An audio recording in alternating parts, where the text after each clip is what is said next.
সেই দিনের জগৎ শেঠ কারা ছিল, উমিচাঁদ কারা ছিল, মীর জাফর কারা ছিল, তাদের সেই ভূমিকায় আজকে বাংলাদেশের স্বাধীনতার সার্বভৌমত্বকে কারা বিকৃত করার জন্য চেষ্টা করছে, বাংলাদেশের স্বাধীনতাকে ধ্বংস করার জন্য কারা ভূমিকা রাখছে, কারা মীর জাফর, কারা উমিচাঁদ, রায়দুল্লাহ, এদেরকে আমাদেরকে চিহ্নিত করতে হবে।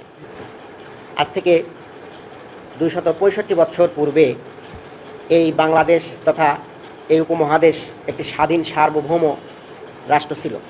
তখন এই বাংলার এই অঞ্চলটা ছিল সুখী সমৃদ্ধ একটি দেশ। আপনারা জানেন, সুলতানি আমলে শায়েস্তা খাঁ যখন এই এলাকার সুবেদার ছিলেন, টাকায় 7 মণ 8 মণ চাউল পাওয়া যেত। আর আজকে 1 কেজি চাউলের মূল্য প্রায় 100 টাকা। কেমন? যদিও আজকের যে সরকার আমাদের মাথার উপরে খরচ চেপে বসে আছে, তারা স্লোগান দিয়েছিল 10 টাকায় চাউল খাওয়াবে এবং ঘরে ঘরে চাকরি দিবে এবং প্রতিটি ঘরে বিদ্যুৎ দিবে। কিন্তু আমাদেরকে সেই কথা, সেই স্লোগান, শুভঙ্করের ফাঁকি আজকে পলাশির এই দিবসকেই স্মরণ করিয়ে দেয়। প্রিয় ভাইরা আমার, বাংলাদেশ এই অঞ্চল এত সমৃদ্ধ ছিল, শুধুমাত্র সোনা রূপা ছাড়া অন্য কোনো জিনিস আমদানি করতে হতো না। সকল সম্পদে ভরপুর ছিল আমাদের এই প্রিয় এই বাংলা। আমাদের এই মাতৃভূমি, এই বাংলাদেশ এত সমৃদ্ধ ছিল, যে কারণে বহির্বিশ্ব থেকে বিভিন্ন কুচক্রী মহল বাণিজ্যের নামে এই বাংলাদেশে প্রবেশ করার জন্য চেষ্টা চালায়। আমাদের তৎকালীন শহীদ নবাব সিরাজউদ্দৌলা, তার আগে ওনার নানা ছিলেন আলীবর্দী খাঁ সহ অন্যান্য যারা শাসকবর্গ ছিলেন, তারা অত্যন্ত দক্ষতার সাথে এই সকল বিদেশি চক্রান্তকে ওনারা রুখে দিয়েছিলেন। কিন্তু পরবর্তীতে বিদেশি চক্রান্ত এবং দেশীয় এজেন্টদের, দালালদের সহযোগিতায় যে ধরনের একটা পরিবেশ সৃষ্টি হয়ে যায়, নবাব পরিবারের মধ্যে গ্রুপিং সৃষ্টি হয়ে যায়, প্রশাসনের মধ্যে বিভিন্ন গ্রুপ সৃষ্টি করে তারা ঘোলা পানিতে মাছ শিকার করার জন্য ভূমিকা রাখেন। প্রিয় ভাইয়েরা, আপনারা জানেন, সেই ভাগীরথী নদীর তীরে 1757 সালের 23শে জুন যে যুদ্ধটি সংঘটিত হয়েছিল, সেই যুদ্ধে একদিকে ছিল মীর জাফরের নেতৃত্বে 65,000 সৈন্যের একটি বিশাল বহর, আর অন্যদিকে লর্ড ক্লাইভ মাত্র 3,000 সৈন্য নিয়ে সেদিন যুদ্ধ অবনীত হয়েছিলেন। এক্ষেত্রে বলাই বাহুল্য যে 3,000 সৈন্য, তাদের দিকে যদি বাংলার যেই 65,000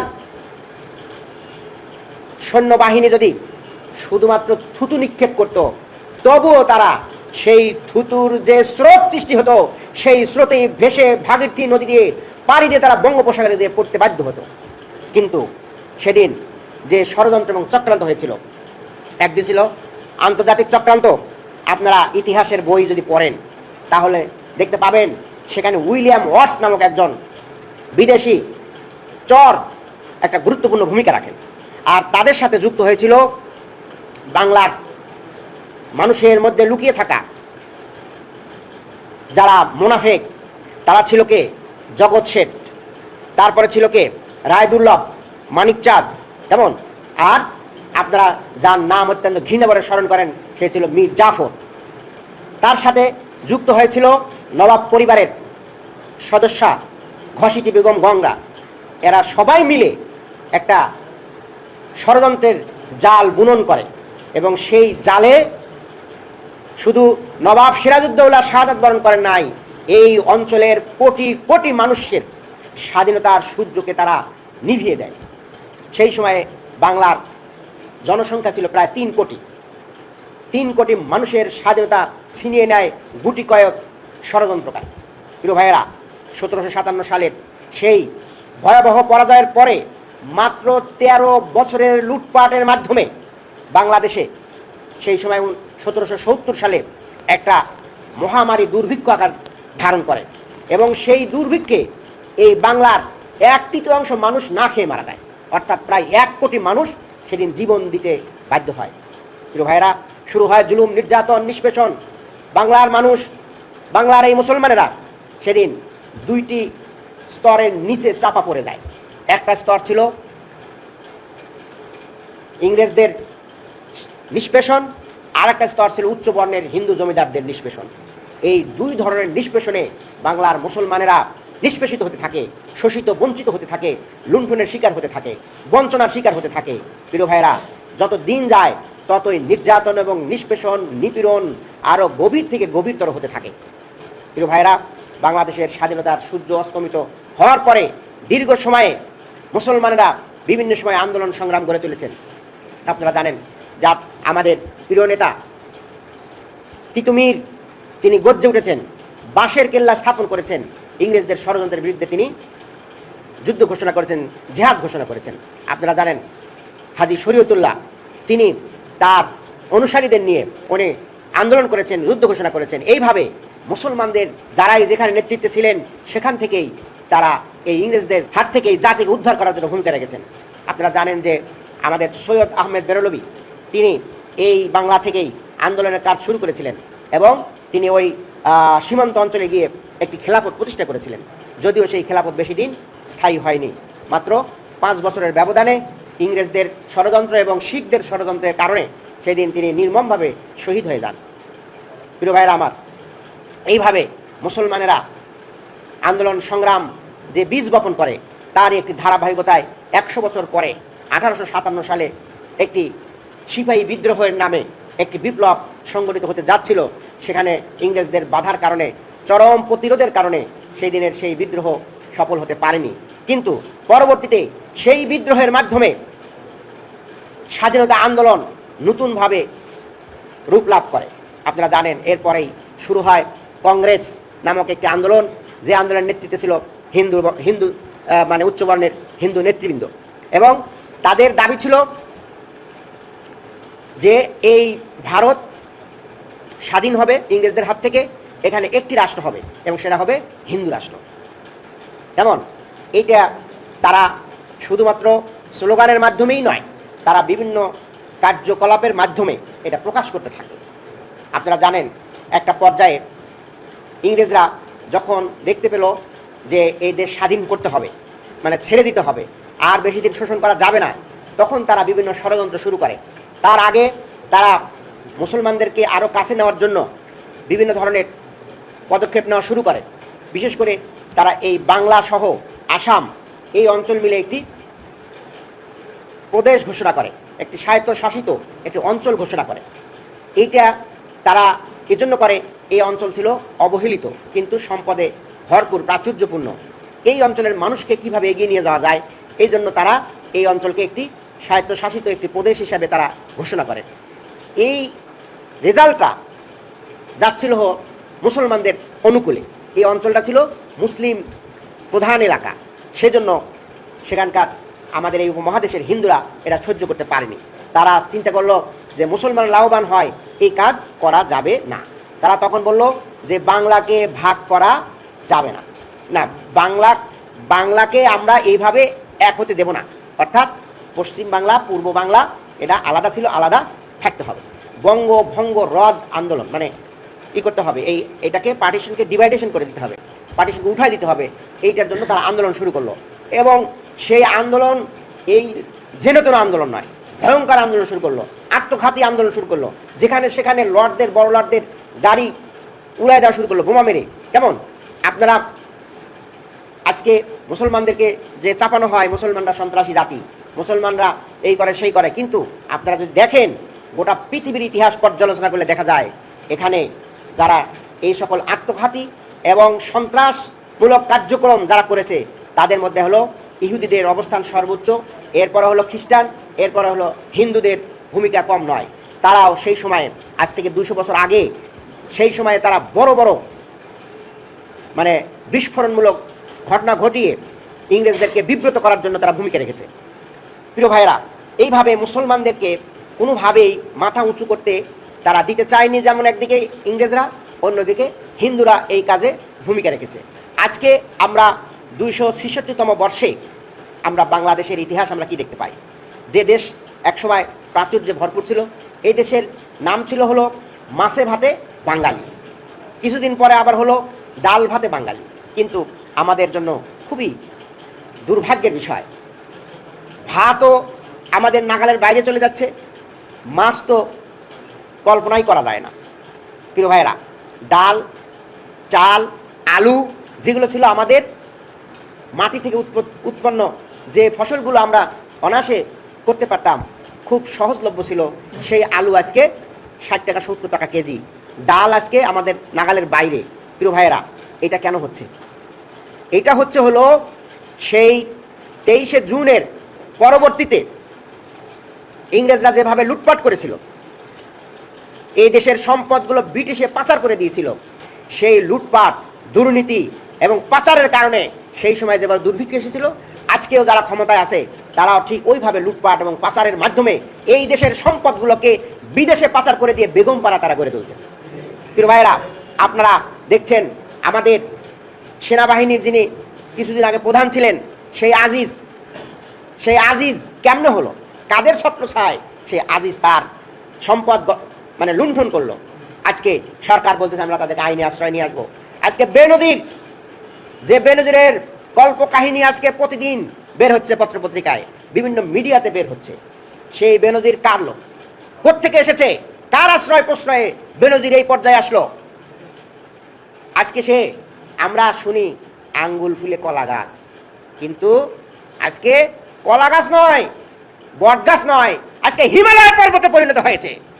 প্রিয় ভাইয়েরা আমার, সম্পদের পাহাড় হিমালয় পর্বতকে ছাড়িয়ে গেছে। প্রিয় ভাইয়েরা আমার, আজকে বেনজির যার নির্দেশে যে পুলিশ বাহিনী আমাদের এই শিবিরের ভাইদেরকে, শিবিরের কর্মীদেরকে, স্কুলের ছাত্রদেরকে তারা বুকে বন্দুক ঠেকিয়ে গুলি করে হত্যা করেছে। আমার সিরাজগঞ্জের 2 জন ভাই শহীদ হয়েছেন, স্কুলের ছাত্র, কলেজের ছাত্র, শহীদ মাহফুজ, শহীদ আনিস। কি অপরাধ ছিল? মেস থেকে ধরে নিয়ে গুলি করে চিকিৎসা না করে তাকে শহীদ করা হয়েছে আমার ঠিক পাশের গ্রামে আনিসের বাড়ি।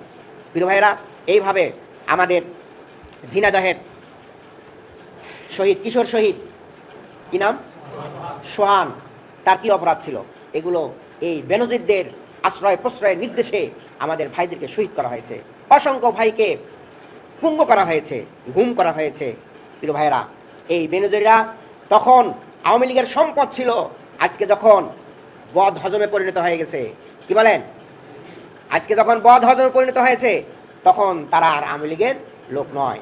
এই ধরনের লোকদের লুটপাট এবং শোষণ জুলুমের কারণে বাংলাদেশ আজকে তলাবিহীন ঝুড়িতে পরিণত হয়েছে। প্রিয় ভাইরা, আপনারা গত কয়েকদিন আগে যে কোরবানি লক্ষ্য করেছেন, গত কয়েক বছরের তুলনায় এবছরে কোরবানির পরিমাণ খুবই কম। যে মানুষ নিজে কোরবানি দিত তিনি আজকে ভাগে কোরবানি দিচ্ছেন, যারা একাধিক কোরবানি দিতেন তারা কোনো রকম একটা কোরবানি দিয়ে তারা আল্লাহর কাছ থেকে পানা চাচ্ছেন। প্রিয় ভাইরা, কেন দিতে পারছেন না? মানুষের হাতে টাকা নেই। মানুষ যেখানে ব্যাংকে টাকা রাখার পরে নিশ্চিন্তায় বাড়িতে ঘুমাবে, আজকে সেই ব্যাংকগুলো আজকে কি নিরাপদ? কোনো ব্যাংকই আজকে নিরাপদ নয়। এমনকি বাংলাদেশের প্রধান ব্যাংক, যেটা বাংলাদেশ ব্যাংক থেকে টাকা চুরি করে নিয়ে যায়, এটার কোনো হদিস পাওয়া যায় না। কোনো ব্যাংকে আজকে টাকা রেখে নিরাপদে ঘরে ঘুমানো যাচ্ছে না। আপনার কালকে টাকা দরকার, সেই টাকা তারা দিচ্ছে না। প্রিয় ভাইয়ের আমার, আজকে এই সকল জুলুম নির্যাতন, এই জুলুম নির্যাতনের অবসান ঘটাতে হলে আমাদেরকে রাজপথে নেমে আসতে হবে। আমরা অত্যন্ত নিন্দা এবং ধিক্কার জানাচ্ছি। মাত্র কয়েকদিনের ব্যবধানে আমাদের প্রধানমন্ত্রী ভারতে 2 বার সফর করেছেন, আপনারা খেয়াল করেছেন? এই সকল সফরের লক্ষণ কি? এই সকল সফরে গিয়ে তিনি কি করছেন? বাংলাদেশের মানুষকে তিনি সেটা জানাচ্ছেন না। বাংলাদেশের মানুষকে তিনি ঘুমের মধ্যে রেখে একের পর এক চুক্তি করে যাচ্ছেন, এবং এই চুক্তি হচ্ছে দালালি চুক্তি, দাসখতের চুক্তি। এই চুক্তির মাধ্যমে তিনি ভারতের কাছে মাথা নিচু করে দিয়েছেন। আমাদের স্বাধীনতার সার্বভৌমত্ব এখন আমরা অর্জন ধরে রাখা আমাদের জন্য খুবই কঠিন ব্যাপার। আপনারা দেখেছেন কয়েকদিন আগে তিনি যে গেলেন, সেখানে উনি 10টা চুক্তি এবং সমঝোতা করেছেন। তিনি করেছেন বাংলাদেশ এবং ভারতের মধ্যে ডিজিটাল পার্টনারশিপ। কেমন? অর্থাৎ আমাদের ডিজিটাল এই পার্টনারশিপের মাধ্যমে যে চুক্তি করেছেন, এই চুক্তির মাধ্যমে আমাদের কোনো নিরাপত্তা নেই, আমাদের ফোনের কোনো নিরাপত্তা নেই, আমাদের ইন্টারনেটের ইমেলের কোনো নিরাপত্তা নেই, আমাদের সব কিছুই আজকে ভারত হয়ে তারপরে বাংলাদেশে আসতে হচ্ছে। অর্থাৎ আমি কি বলছি কোনোটাই আর গোপন নেই, এই সব কিছুই আজকে ভারতের কাছে একদম তালাবদ্ধ হয়ে গেছে। তারা যেভাবে তালা খুলবেন ঠিক ওইভাবেই আমাদেরকে চলতে হবে। প্রিয় ভাইয়েরা, তারা বাংলাদেশ এবং ইন্ডিয়ার মধ্যে গ্রিন পার্টনারশিপ করেছে। গ্রিন পার্টনারশিপ এর মাধ্যমে আমাদের স্থলবন্দরগুলো আজকে শুল্ক মুক্ত ব্যবহার করার জন্য তারা সুবিধা পেয়েছে। আমরা তো তাদের দিকে কম যাই, তারা আমাদের দিকে বেশি আসে। তাহলে এই যে পার্টনারশিপ করা হলো, একতরফাভাবে আমাদের উপরে তারা ব্যবহার করে যাবে, কোনো শুল্ক দিবে না, এইভাবে আমাদেরকে শোষণ করা হচ্ছে, আর আমরা সেটা সহ্য করে যাচ্ছি। প্রিয় ভাইরা, তারা স্বাস্থ্য ঔষধ সংক্রান্ত একটা সমঝোতা করেছে। তাহলে আমাদের ঔষধ যদি সেখান থেকেই আনতে হয়, তাহলে ঔষধের মধ্যে কি দিচ্ছে, আমরা কি পাচ্ছি সেটা জানি আমরা? প্রিয় ভাইরা, এই হিন্দুদেরকে বিশ্বাস করার কোনো সুযোগ নাই। তারা একই ফ্যাক্টরিতে দুই ধরনের ওষুধ তৈরি করে, একটা বাংলাদেশি দিয়ে দিবে আর একটা তাদের দেশের জন্য রাখবে, আর ওই ওষুধ খেয়ে আমাদের মানে রোগ ভালো হবে না, বরঞ্চ আমরা মৃত্যুর ঝুঁকির দিকে চলে যাব। প্রিয় ভাইরা, এইভাবে তারা আমাদের স্বাস্থ্য এবং ঔষধের উপরে হাত দিয়েছে। আমরা যেখানে বাংলাদেশ ঔষধ তৈরি করে বিদেশে আমরা রপ্তানি করি, সেই বাংলাদেশ আজকে ঔষধ এবং স্বাস্থ্যের জন্য ইন্ডিয়ার কাছে ধর্ণা দিতে হবে। প্রিয় ভাইরা, আজকে আমাদের এই দেশ থেকে মানুষ ইন্ডিয়াতে যায় কেন? চিকিৎসার জন্য যায়, এবং সেখানে গিয়ে কোটি কোটি টাকা আমরা রেখে আসতে বাধ্য হই। যদি একজন রোগী 1 লাখ টাকা রেখে আসে, 3 লাখ টাকা রেখে আসে, এইভাবে লক্ষ লক্ষ মানুষ যেখানে যাচ্ছে, প্রতিদিন কত টাকা চলেছে, কোটি কোটি টাকা আমরা স্বাস্থ্য খাতে ওখানে দিয়ে আসতেছি। কেন বাংলাদেশ কি পারে না একটি মেডিকেল কলেজ, একটি হাসপাতালকে বিশ্বমানের একটা হাসপাতাল তৈরি করতে? যেখানে 20 কোটি মানুষ বসবাস করে, সেই দেশে একটা হাসপাতাল যদি আন্তর্জাতিক মানে যদি সরকার করতে পারে, তাহলে আমরা কেন ভারতের দিকে যাব? কেন আমরা থাইল্যান্ডে যাব? কেন আমরা সিঙ্গাপুর যাব? আমরা এখানেই তো সেই টাকাটা দেব। প্রিয় ভাইরা, আমাদের এই দেশে এমনও প্রজ্ঞাসম্পন্ন ডাক্তার রয়েছেন যারা ওই বিদেশের ওই ডাক্তারদের চাইতেও দক্ষ এবং বিজ্ঞ। আজকে আমরা তাদেরকে কাজ দিতে পারছি না, আজকে তাদেরকে ইনস্ট্রুমেন্ট দিতে পারছি না, যে কারণে তারা আমাদেরকে সেবা দিতে পারছে না। আমরা দুঃখের সাথে বলতে বাধ্য হচ্ছি, আমি গতকাল খোঁজ নিয়েছি, ঢাকা মেডিকেল কলেজে যে ক্যান্সারের যে রেডিওথেরাপি দেওয়া হয়, আজ থেকে 1 সপ্তাহ যাবত বন্ধ আছে, বন্ধ। মেশিন নষ্ট হয়ে গেছে। এটা কথা হলো? মেশিন নষ্ট হয়ে গেছে। আমি খবর নিলাম পিজি হাসপাতালে, তারাও বলতেছে যে আমাদেরও আরো কয়েক মাস আগে থেকে বন্ধ হয়ে গেছে। কিন্তু ভাইরা, কোথায় ঢাকা মেডিকেল কলেজ, পিজি হাসপাতাল বন্ধ থাকে, সরকারের মন্ত্রীরা কি করে, সচিবরা কি করে? তারা মোটা অঙ্কের টাকা নিচ্ছে, বাংলাদেশের মানুষের কোনো সেবা দিতে পারছে না। কেন পারছে না? দেখার কেউ নেই। এখানে ভাইস চ্যান্সেলর রয়েছেন, ওখানে প্রিন্সিপাল রয়েছেন, তারা কি করেন? প্রিয় ভাইরা, আজকে আপনাদের সামর্থ্য আছে, আপনাদের চিকিৎসার জন্য সিঙ্গাপুর চলে যাচ্ছেন। আপনারা দেখছেন কয়েকদিন আগে ওবায়দুল কাদের যা ট্রিটমেন্ট করে আসলেন। কেন আপনি যাবেন? আপনার দেশের হাসপাতাল বাদ দিয়ে আপনি কেন সিঙ্গাপুর যাবেন? প্রিয় ভাইরা, আজকে যদি বাংলাদেশের মানুষের প্রতি দরদ, মায়া, মমতা থাকতো, তাহলে অবশ্যই একটা হাসপাতালকে আন্তর্জাতিক মানে করতো। আমরা প্রয়োজনে ইন্ডিয়াতে যে টাকা দেবো, সেই টাকা আমরা এখানে দিতাম। প্রিয় ভাইরা আমার, আজকে তারা চুক্তি করেছেন এবং তাদের কাছে পাঠায় দেন। আপনার এখানে কিছু করা লাগবে না, আপনার কিছু করতে হবে না, সব ইন্ডিয়া পাঠা দেন, আমরা সব ব্যবস্থা করে দেবো। প্রিয় ভাইরা, আজকে ডাক এবং টেলি যোগাযোগ ইন্ডিয়া এবং বাংলাদেশের মধ্যে চুক্তি হয়েছে। অর্থাৎ আপনি কি বলতেছেন, কি পাঠাইতেছেন, এই সব আমাদের সাথে চুক্তি করেন। এগুলো আপনাদের এত মাথা ব্যথা করার দরকার নাই। আমাদের মতো প্রতিবেশী থাকতে আপনারা কষ্ট করবেন, এটা হয়? ডাক টেলি যোগাযোগ নিয়েও তারা চুক্তি করেছেন। তারা চুক্তি করেছেন বাংলাদেশের রেল সংযোগ নিয়ে। বাংলাদেশের রেল কিভাবে চলবে সেটা বাংলাদেশের মানুষ সেটা চিন্তা করবে, কিন্তু ভারতের কেন মাথা ব্যথা? মাথা ব্যথা এই কারণেই, তাদের ওখান থেকে 7 সিস্টারে যাওয়া দরকার। কি বলেন? 7টা রাষ্ট্র আছে, সেখানে যাওয়া দরকার। ঘুরে যেতে অনেক টাকা লাগে। কেমন? ভারত দিয়ে ভারতে যাইতে অনেক টাকা লাগে। তারা ওদিক দিয়ে কলকাতা দিয়ে ঠুস করে বাংলাদেশে ঢুকবে, ঢুকে 7 সিস্টারে যাবে। এক্ষেত্রে টাকা দিতে চায় না, ফিরে যেতে চায়। আমরা দয়ালু মানুষ, কেমন? আমরা যদি তাদের একটু ফ্রি দেই, কয়দিন আগে শোনেন নাই ফেনী নদীর পানি তারা পান করবে, এটাকে আমরা দিতে পারি না? কত মায়া আমাদের প্রধানমন্ত্রীর, কত মায়া। যেখানে ভারত আমাদের গঙ্গার পানি শুকিয়ে গোটা পশ্চিম এবং দক্ষিণবঙ্গকে মরুভূমিতে পরিণত করেছে। আর কত মায়া, ফেনী নদীর পানি তারা একটু পান করতে চায়, দয়া পরবশয় দিয়ে ঠিক আজকে রেলকে আজকে তারা উন্মুক্ত করে দিচ্ছে, চুক্তি করতেছেন, সমঝোতা করতেছেন। বাংলাদেশের রেল মন্ত্রণালয়ের সাথে ইন্ডিয়ার রেলের সাথে তাদের চুক্তি হয়ে যাচ্ছে। তারা 7 নম্বর যেটা সমঝোতা করেছেন, সমুদ্র বিষয়ক গবেষণা। বাংলাদেশকে আল্লাহ রাব্বুল আলামিন তার অসীম করুণায় মহিমায় বাংলাদেশের জন্য বিশাল সমুদ্র এলাকা তিনি দিয়ে দিয়েছেন। আজকে আমরা সেটা রক্ষা করতে পারছি না। আজকে ইন্ডিয়াকে ডেকে আনতেছি, এখানে গবেষণা করতে হবে, এখানে গবেষণা করে নিয়ে নেন, সব কিছু যা আছে নিয়ে নেন। আজকে গবেষণা, সমুদ্র গবেষণা নিয়ে ইন্ডিয়ার সাথে চুক্তি করেছে। দুর্যোগ ব্যবস্থাপনা এবং প্রশমনে তারা ইন্ডিয়ার দুর্যোগ ব্যবস্থাপনার সাথে চুক্তি করেছে। এত শত বছর চলে গেল, বাংলাদেশের মানুষ সিডর এমন ঘূর্ণিঝড় মোকাবেলা করলো, সেখান থেকে তারা উদ্ধার পেল। আর আজকে এই ঘূর্ণিঝড় ডিজাস্টার ম্যানেজমেন্টের জন্য ইন্ডিয়ার সাথে চুক্তি করতে হচ্ছে। তাহলে কোন ক্ষেত্রটা বাকি থাকলো? মাথা নত করার আর কি বাকি থাকলো? তারা মৎস্য সম্পদ উন্নয়নে বাংলাদেশের নামই তো মাছে ভাতে বাঙালি, সেই দেশের মৎস্য সম্পদ উন্নয়নের জন্য তারা ইন্ডিয়ার কাছে ধারণা দিয়েছে। মৎস্য সম্পদ উন্নয়নের জন্য তারা সমঝোতা এটা আগেই করছিলেন, ওটা আবার নবায়ন করলেন, নতুন করে নবায়ন করলেন। তারা এখানেই শেষ নয়। বাংলাদেশের যেটা অহংকার ছিল, বাংলাদেশের সেনাবাহিনী ছিল গৌরব উজ্জ্বল একটি নাম, যে সেনাবাহিনীকে দেখে ভারত থরথর করে কাঁপত।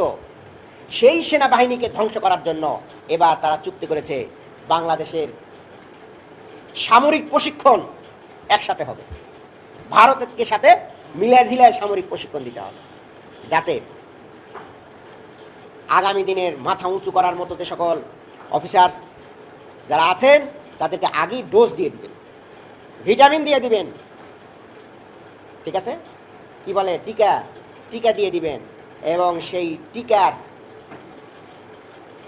রিয়াকশনটা হবে উনি যখন সেনাবাহিনীর উপর পর্যায়ে চলে যাবেন, মেজর জেনারেল হয়ে যাবেন, তিনি যখন সেনাবাহিনী প্রধান হয়ে যাবেন, ওই টিকা তখন সক্রিয় হয়ে যাবে। প্রিয় ভাইয়েরা, এইভাবে আজকে সামরিক খাতকে তারা ধ্বংস করার জন্য আমাদের সাথে ভারতের একটা চুক্তি করে দিয়ে আসছেন। প্রিয় ভাইয়েরা, আমরা আজকে বলতে চাই, আপনি কি করেছেন, কি চুক্তি করেছেন সেটা ওপেন আলোচনা করুন, সংসদে আলোচনা করুন, জাতিকে জানান আমরা এটা দিয়ে আসছি। আপনাদের যদি বুকে সাহস থাকে জনগণকে অবহিত করেন, সব গোপন রাখেন কেন? আল্লাহ রাব্বুল আলামিন অবশ্যই সব কিছু জানেন এবং সঠিক সময়ে এগুলো মানুষের সামনে ওপেন করে দেবেন ইনশাআল্লাহ। জাল হাক ওয়া যাহাকাল বাতিল ইন্নাল বাতিলা কানা জাহুকা। অবশ্যই এদের পরাজয় হবে, সত্যের বিজয় হবে ইনশাআল্লাহ। সংগ্রামী ভাই এবং বন্ধুগণ, প্রতি বছর পলাশী আসে, পলাশী চলে যায়, এখান থেকে শিক্ষা নিতে হবে। কি শিক্ষা নেব আমরা? আমাদের 1 নম্বর শিক্ষা হচ্ছে, সেই দিনের জগৎ শেঠ কারা ছিল, উমিচাঁদ কারা ছিল, মীর জাফর কারা ছিল, তাদের সেই ভূমিকায় আজকে বাংলাদেশের স্বাধীনতার সার্বভৌমত্বকে কারা বিকৃত করার জন্য চেষ্টা করছে, বাংলাদেশের স্বাধীনতাকে ধ্বংস করার জন্য কারা ভূমিকা রাখছে, কারা মীর জাফর, কারা উমিচাঁদ, রায়দুল্লভ, এদেরকে আমাদেরকে চিহ্নিত করতে হবে এবং তাদের বিরুদ্ধে জনগণকে সচেতন করতে হবে। এবং আগামী দিনে এই সকল দুর্নীতিবাজ, এই সকল দেশ বিরোধী চক্রান্তকারীদেরকে রুখে দেওয়ার জন্য আমরা যেন জনগণকে সাথে নিয়ে আন্দোলন সংগ্রাম করতে পারি, সেই ধরনের দীপ্ত সিদ্ধান্ত এবং শপথ আমাদের